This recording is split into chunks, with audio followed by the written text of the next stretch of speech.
We should totally have a show and tell episode. One of these episodes, we should each bring something different to the camera, and we'll go, all right, here, this says something about me, whatever this is. I'm like disturbed to think of what I would bring. Looking around. What would Ernie bring is really the question. Yeah. Ernie would bring Brent. Ernie would bring something that she found on the floor. Typically, we were in San Diego last week, and we were near the gas lamp district, and so Ernie is just so excited whenever she stays near restaurants because she just goes first thing in the morning and vacuums all of the restaurant floors. So excited. One of our dogs left a present for us yesterday in our family room. There's a dog bed, and I don't know how long it had been there, but I walked in from the bedroom, and I'm standing right there. I look down, and I see this object. I'm like, what is that? It's like, that's a dead bird. Look what I got you, Merry Christmas. Really tell because it was in bad shape. It was still a whole piece, but I was like, how long has this been here? And the kids were like 5 feet away. My husband was sitting on the couch 10 feet away, and no one noticed it. The dog was so excited. The dog's like, I see that you bring in chickens and turkeys. Yeah. This is just like an unprepared one. And this is not the first time. We've seen. I don't know what was. I don't think they brought in a dead snake, and another dead bird, and maybe a dead rat or mouse or something like that. I can't remember. Dogs go no dead developers, so that's good, I guess. It's because you won't go to San Diego. No, I'm not going to San Diego. Sorry. We did get you to Napa, and we have you going to Seattle, so. Yes. And Alaska. So the Miami guy is going to Alaska. And we're thrilled about it. We are just ecstatic about going to Alaska. That's going to be fun. I get to wear my cold winter gear for San Diego weather in Alaska. I will be bundled up. Double down on that, or double up on that. So that's our 2017 company retreat. We are going on an Alaskan cruise in August. So. Shh. Do you have any idea how many people are going to hear that? Try to sign up. 14. Yeah, it'd be really funny. More people than that read the transcript, I think. They just look at the question headers, and then they keep going.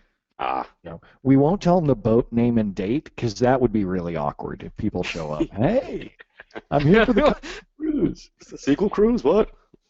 Yeah, totally different. Yeah. You passed our butler, bud.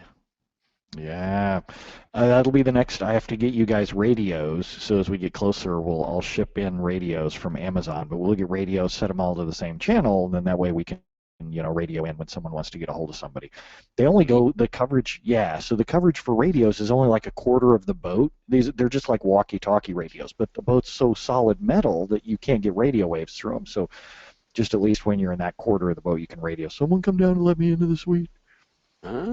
If we were on a Disney boat, they would give those to you for free. Yeah. Well, for free meaning $4,000 a person for the ticket. Yes, that's what I meant. Where do Disney boats go? Pretty much everywhere. I mean, they can go to Alaska, Hawaii. They have their own island in the Caribbean that they go to. Hang around Disney? Well, they go into Cape Canaveral, and then they've got packages that buses people to Disney and then back or wherever. Interesting. They're supposed to be really nice even for adults. I mean, the big draw for them was that you could just put your kid in the daycare room and then just go do your own thing. But supposedly I've got a couple friends who are just, married couples, and they go on Disney cruises just because the excursions and all that are so well done. Wild. It's either that or they're trying to, abduct a kid. I don't know. I just take whatever they say. I agree with them. Yeah, sure. I mean, it's maybe cheaper than adoption, so totally understand. Yeah, plus you leave the kids on the boat. You just go, this one's not that good. I'm going to leave them there. Yeah. Try before you buy. Yeah. It's weird. I subscribe to this site called G Captain, just the letter G and then Captain, and it's all marine news. I had no idea so many people jump or fall off of cruise ships.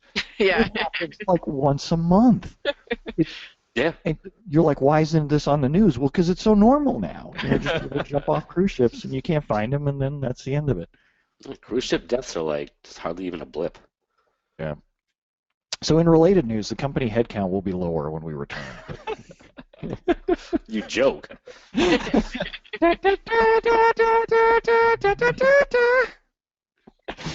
Good God. All right, we'll go ahead and get started. Let's see. Dimitri asks, in stored procedures, is it okay to use if branches to control flow, or do those confuse the optimizer? Ooh. I've never found the optimizer to be terribly confused by if branches. Sometimes I confuse myself with them. So I get more confused by if branches than the optimizer does. They can actually be sometimes helpful for parameter sniffing situations. So if you can branch your logic to call a different stored procedure based on, if a big value is coming through or if a little value is coming through, you can call a sub-stored procedure based on that. So it can actually be helpful in some circumstances. Just keep in mind the key thing that he said there, call a different stored procedure. Right. That's just if branches that are code inside the same stored proc, you're still vulnerable to perimeter sniffing. Michaela asks, or Michaela, one of these days you got to tell me how to pronounce your name. We are using SQL Server Agent multi-server jobs. Oh my God, there's hardly, oh man. Have any of you guys used multi-server jobs before? I've always avoided. I tested it out and it just didn't make sense for us. Yeah. They're probably the one company using the feature. Right. She says, on a SQL 2016 server, I have an SSIS package in a job that runs, but it actually runs on another server. Where is the CPU and memory being used? How is the SSIS process packaging? The way I like to think of it is, imagine for a second a package whose query runs CheckDB. CheckDB isn't going to run remotely. CheckDB is going to run wherever the database lives. Now, there are packages you could design, like create stuff and move it from one table or from one server to another via linked server queries if you want to pull data down remotely, so you can make work happen anywhere. But if you just flat out run queries, they're going to run at the target. To learn more about multi-server jobs, the guy you want to know is Mike Hillwig. It's Hillwig. If you search for Mike Hillwig multi-server jobs, especially you throw in the word SQL Saturday in there, Mike's done presentations at several SQL Saturdays, and you can get the slide decks from there. Really smart guy, super helpful there. Literally the only person I know using that feature. Keith says, I was collaborating with a colleague who I respect. It's very interesting that he prefixes it with that. Okay, all right. We don't know anything about that here. We don't respect anyone that we work with, but I'll continue.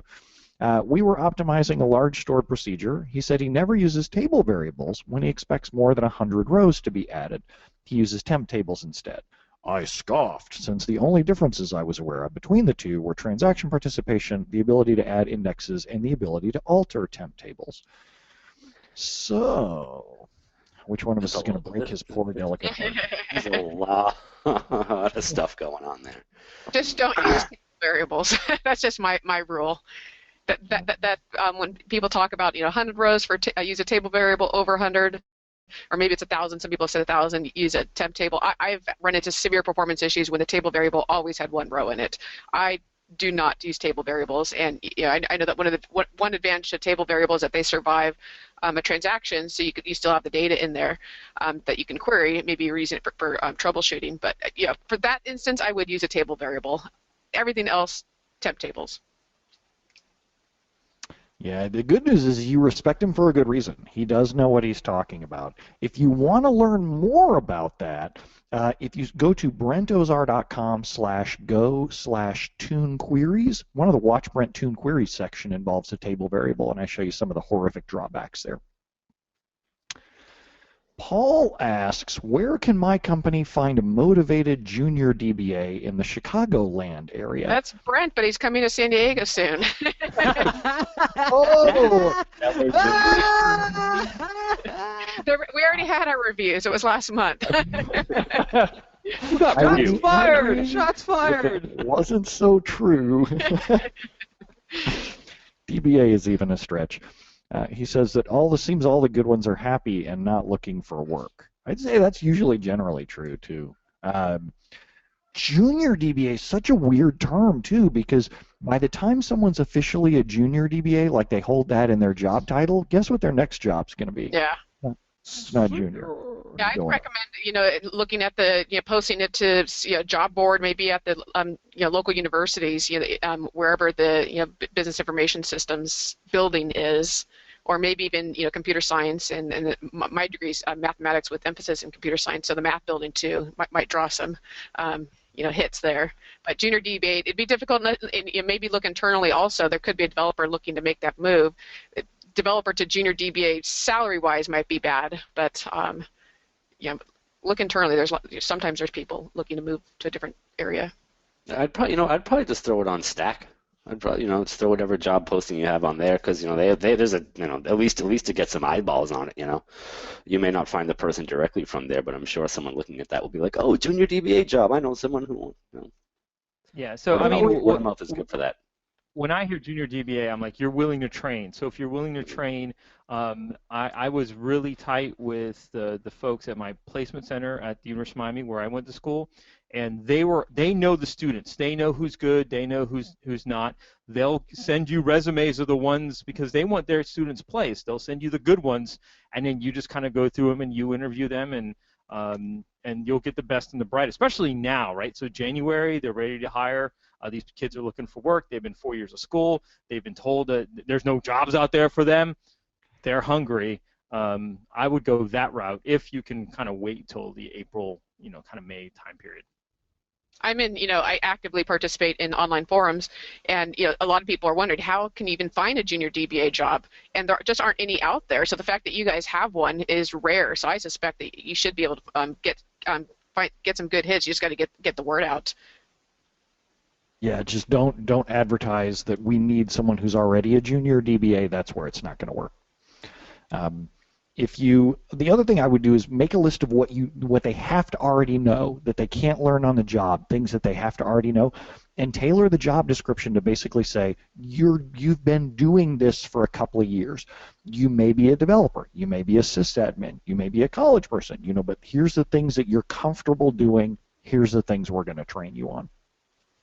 And really write the job. As soon as you're done writing that job description, ask yourself, what did this candidate do last year, and what job do they want next? Because over and over again, I get these job descriptions where they say, must already know these 14 technologies, is going to become a junior DBA. I'm like, no, that person's already on their way going up that ladder. Oracle, MySQL, Perl, Python, PHP. I'm like, SQL Server 2026. Must have a decade of experience with SAP HANA. You can't possibly. Yeah. I was literally, there was a call I was on earlier this week where someone said, yeah, I don't understand why it's so hard for me to find a DBA who's skilled in both architecture and systems administration and development and database administration. He goes, I have that personal background. I said, what's your title? He said, CTO. And I said, exactly. It's, when you have that, you're done with that part of your work. Speaking of SAP, let's see here. Jonal asks, what's your experience like with working with SAP databases in terms of very large databases? Do you guys have experience with SAP on SQL Server? All the companies I've worked for have had it on Oracle. Yeah. Horrible. Erik, how about you? No. SAP is one of the few that I haven't done much. I mean, okay, so SAP, byproducts like Business One and stuff I've worked with, sort of sub products of SAP, but those I wouldn't call any of those databases very large, and I would say I think they were sub terabyte anyway, and so they didn't really stick out terribly to me. So I had a BDBA at one company where we had SAP and SQL Server and Business Objects and the data warehouse and all that. And I kind of loved it because they were like, you don't touch anything in here. You don't change the settings. You don't no touch anything. And the objects were indecipherable. They were all these alphanumeric type things. And I'm like, great, I don't have to do anything. So someone else already had any index design you have to do has to come through SAP anyway. So I kind of like that. The big question asked there is the same question we ask on a lot of stuff. What's your RPO and RTO? And put it in writing, because usually the whole company runs on SAP, and whenever it's time to do the restore, if it's a 2 terabyte database and it takes 3 hours to do the restore, if something goes wrong, everybody needs to be under the same page that our business is going to be down for 3 hours. James asks, I have a scalar value. Will a scalar value? James says something that's complicated for me to get out of my mouth, evidently. Let me try that again. Will a scalar valued function on a where clause run single-threaded, and will my estimates versus actuals be correct? That's one of Erik's favorites. Yeah, James, that's not going to go well. Stop doing that. Not only, well, the scalar valued function itself may run in parallel. It's that's the funny thing about them, is that the code inside a scalar valued function can go parallel, but it will force the entire surrounding query to run single threaded, which is generally not what you want to happen. And on top of that, it's probably going to run in a weird nested loops join thing, and you're probably going to get that crappy one row estimate, and SQL's not going to know how many times it has to execute to get the data back, and it's not going to go well. Don't put functions in your where clause, man. I'm begging you. Even table valued functions I'd keep out of there. Especially with the estimated versus actual. Yep, those are going to be wildly incorrect. William says, here's a job posting. He says, Junior DBA must be Oracle certified, SQL Server certified, and clearance. Yes, good one. I see that a lot. Dimitri asks, where can I find some literature? The library is always a good place to start, but then he gets more specific and says about the benefits and drawbacks of table partitioning.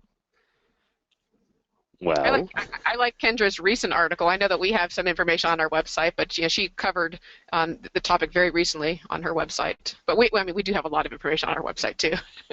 And what is Kendra's site? Littlekendra.com. Yes, if you search for partitioning over there, Kendra is one of our favorites on indexing design, has written a ton of partitioning in the past. It's getting more popular these days now that SQL Server 2016 SP1 has all the developer features from Enterprise Edition in it.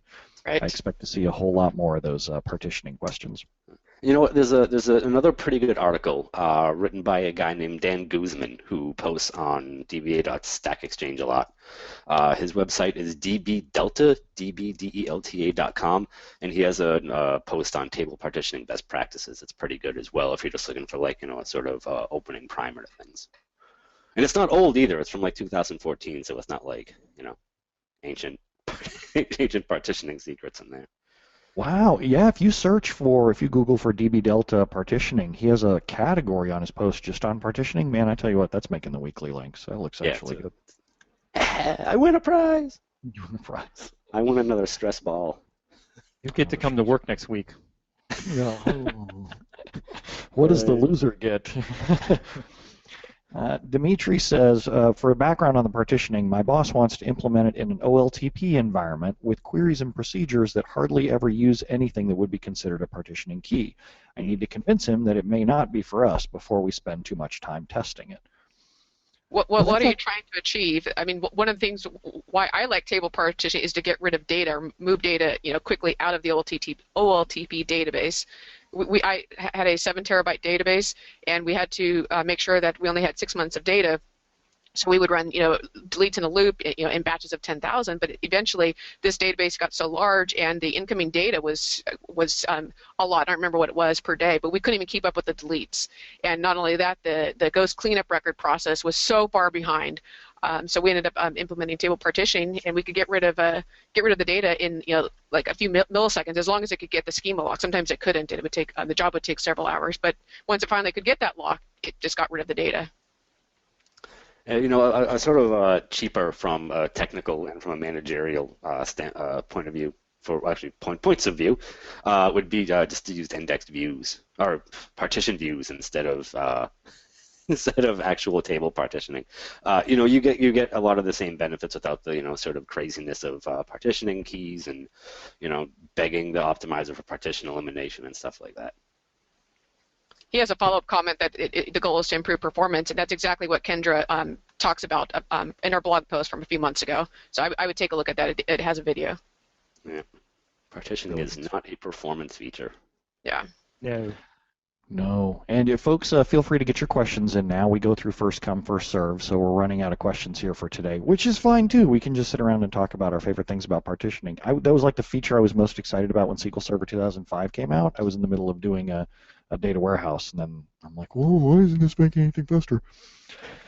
Paul says, we're using AOA, which that's the first time I've seen AlwaysOn Availability. Call it AG or AOAG, not AOA. And we are seeing statistics change on the secondary for our clustered indexes, while the statistics on the primary replica are not changed. how do stats updates work for AOA? Pick me. Tara Kaiser. Take it away.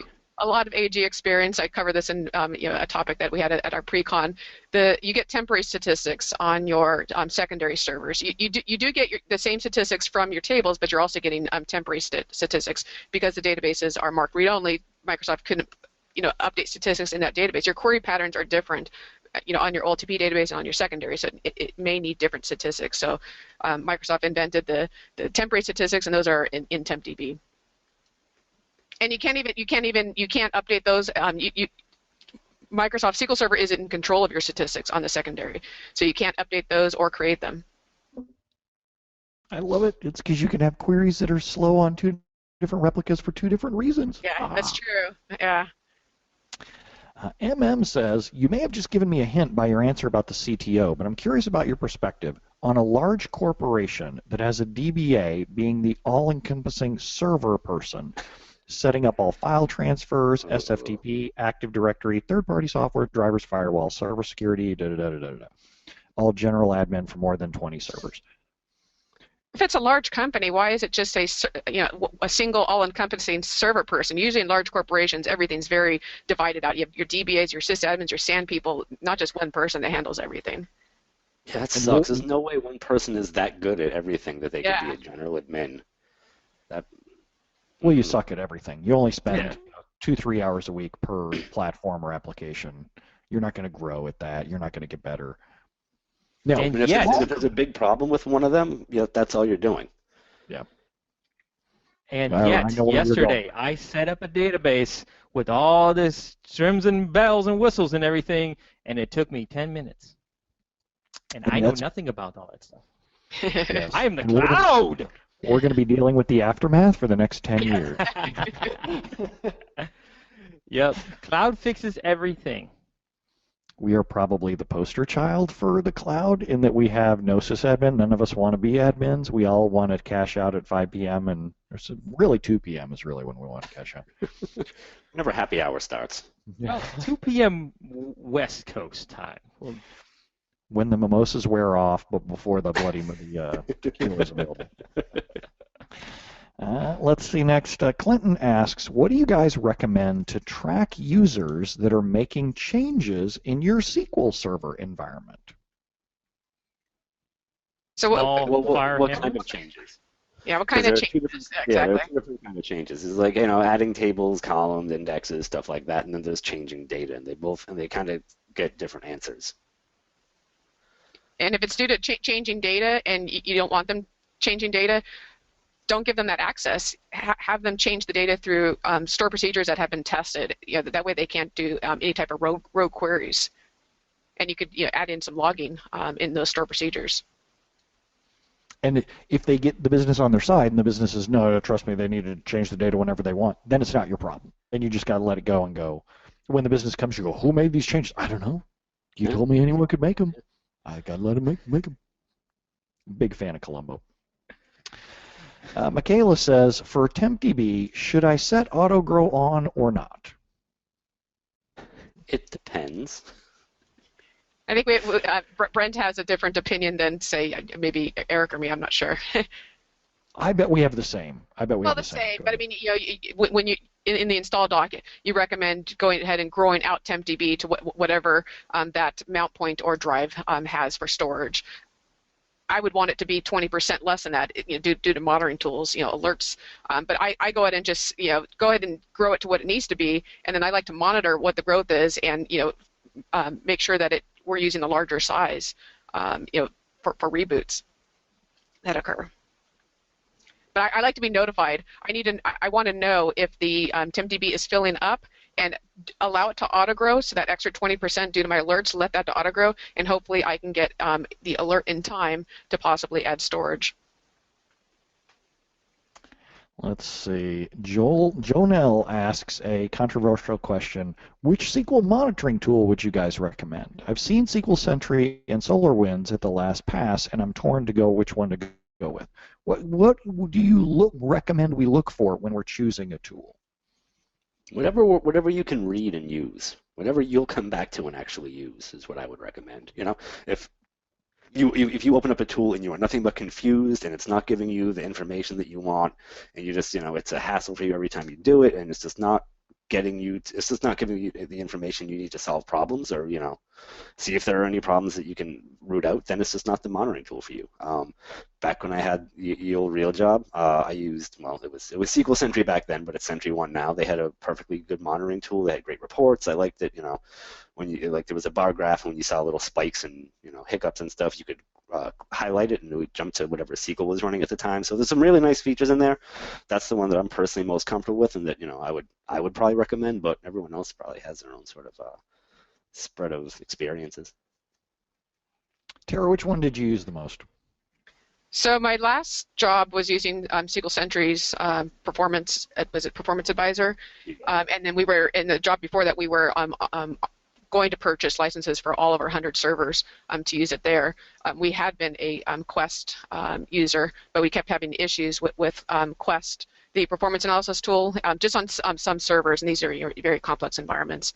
But I really did like Quest's performance analysis, and I think it's been renamed to Foglight, and have used Spotlight. I know that you guys will say, Quest Spotlight, and then SQL Sentry Performance Advisor, just as a sample of two tools. There's other great tools out there, but I don't think that Performance Advisor is comparable to Spotlight.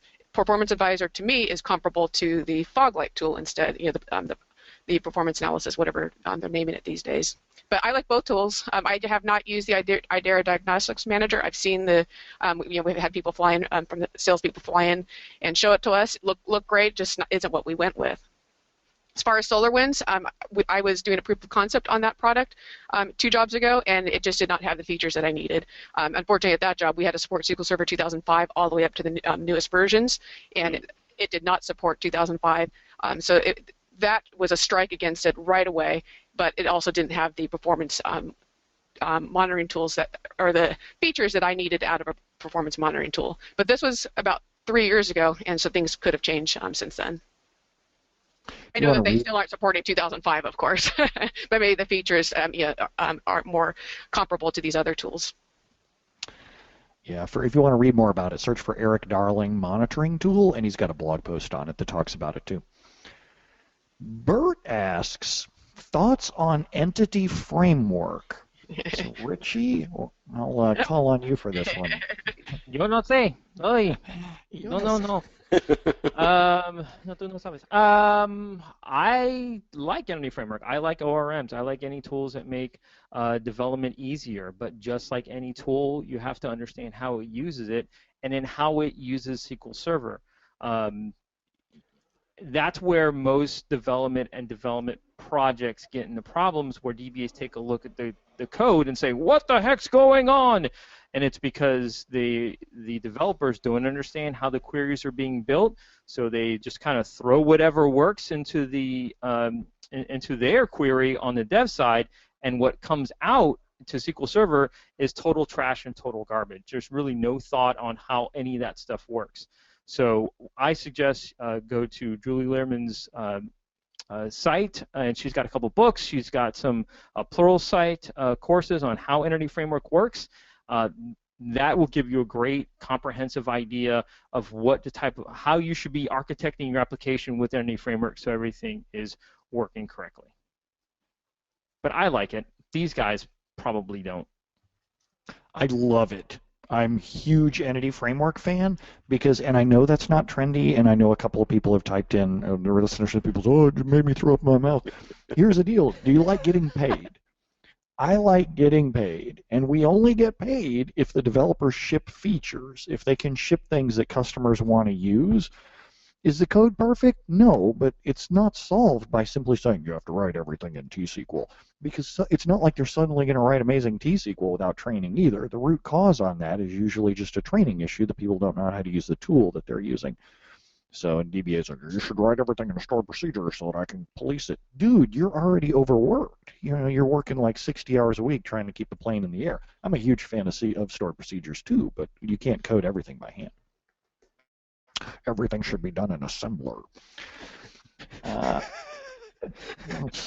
Back in my day, we only had vacuum tubes, and we liked it. No punch cards. Vacuum tubes didn't work, we would suck on the keyboard. It's one of the classes I had to Still take do. for my degree, assembly language. It's actually one of my favorite classes. I really enjoyed it. Yeah. Assembly language was why I got out of computer science. That was the class. I'm like, there's no way I'm ever using this ever again. See ya. Hello, School of Business. Let the record show Tara Kaiser is the only classically trained employee here. She keeps the rest of us in line. The rest of us are like, the internet is a series of tubes. We have no idea what's going on. Ronnie asks, have any of you ever used change data capture? And if so, what do you think about it? And does it require a lot of management? I've not used CDC. How about you guys? Nope. I think I've talked about it before. We had one client in the past who used CDC and it broke, and they wrote their own CDC on top of CDC. So my one experience with CDC was not, normal CDC. It was like, oh God, what happened to CDC? So yeah, I prototyped it once. For the customer that I was dealing with, it didn't fit their business case for it. But so just like any other tool, you have your business case for it. You have the set of features of what you want it to do. Go off and test it and see if it works for you. There's other tools out there that may work better for you, but since it's free in the box, go ahead, write a POC for it, see if it works. It's the worst that happens. I've only used change tracking, but not CDC. I don't think I've heard any horror stories. I haven't heard anybody go, oh, so sometimes you'll hear these horror stories. Oh, you should never use that feature. I haven't heard that story. So, Dimitri asks, licensing question. Can we use SQL Server Developer Edition for our own internal bug tracking software, or do we need Standard Edition? As a guy who does a whole lot of licensing talks around here, I would tell you that that is production for you. And I went through a licensing audit at one point, and the licensing auditor had an elegant way of answering this. He said, if I can turn off the server and the only people who will come running are developers saying that they can't work at the moment, but they didn't lose any work, then you can kind of get away with calling it development. But if there's actual work going on in here, which is what bug tracking is, then it's production. I mean, you might be able to get away with SQL Express depending on how big the database is, but if you're looking for free, but that depends a bit as well. Let's see. Paul follows up and he says, the AlwaysOn Availability Group stats I was referring to are the clustered index stats. The secondaries are updated after hours. You know what I would do is I would post a picture of DBCC show statistics, do that on both replicas, and go ahead and post that up on a place like Stack Exchange, and you'll be able to get better info, because I think there's a piece that we're missing here. Yeah, and also look at your latency. Query both to see what your latency is. Yeah. Steven says, we use CDC and it works very well. Breck says CDC is a royal pain. So just like anything else in databases, you get opinions on both sides. Can't please everybody. That's why you need to test it yourself. Can't really please anybody. Let's see. We'll take one more question. Phil says, what's the best way to source archive database objects? My company uses SVN for source archiving, but I find it very tedious, and the free SQL Server add-in doesn't work properly. I really like Team Foundation Server. We used it at my last job very, very, very heavily. I've used SVN and other products as well, but I really like TFS. Richie's making a face. Richie, what do you like? I think the rest of the development world has moved on to Git and or Mercurial, so I like that. Redgate has a tool that really integrates well with other stuff, so that's an option as well. Everything I have now is in Git, just everything Git and GitHub. I find Git so hard to use, though, especially if you're only talking about SQL Server database objects. That's where I draw the line. If you're talking about a lot of other stuff, then maybe use something like that. But SQL Server database object, I would be Redgate or TFS. Oh, I could give you the horror stories of TFS. Oh, so many horror stories. Personal scars. Here, let me show you my scars here. So in terms when of source Redgate control, or TFS, I'm talking about the Redgate schema, whatever it's called, the schema change feature, and then use something on top of that. Yep, done that. So there's two ways you can do change comparisons. There's either before the fact or after the fact. If you do before the fact, the developers are checking in changes before they get deployed to production. For things like that, stuff like TFS works extremely well because it's well integrated into the developer's workflow. Git is as well, but that's generally not schema detection and change detection that gets applied to production. People are just building change control scripts and then deploying them over in production. The other way of doing it is where DBAs often come in, which is after the fact. We go monitor the server once a day and go check, or every 4 hours, whatever, check to see what objects changed and then go check those changes in. I'm a huge fan of Redgate stuff for that, like post-mortem, here's the changes that happened to the database. It doesn't tell you who did it, doesn't tell you when, doesn't tell you why, but as a DBA, I don't usually need to know that. I just need to know that they changed. It would be nice to know who did it, but I don't have that luxury. Christopher says, we just yell fire in the hole when releasing scripts. I can understand that because like that. Fire in the hole. Well, I've worked in environments where the DBAs are not in charge of the database, right? I mean, essentially, they're in charge of setup and backups and storage, and then that's it. And the development team is in charge of whatever goes into it. I'm okay with that as long as those developers are in the on-call rotation. You know, because if I'm in an on-call rotation, I want the people that are making changes. I want the people. I want everyone on the on-call rotation that can have that kind of access, because I don't want to be called for some kind of deployment issue that you caused. Yeah, exactly. And they had a special development DevOps team that kind of monitored that whole thing. I don't think the DBAs wanted to touch that database anyway.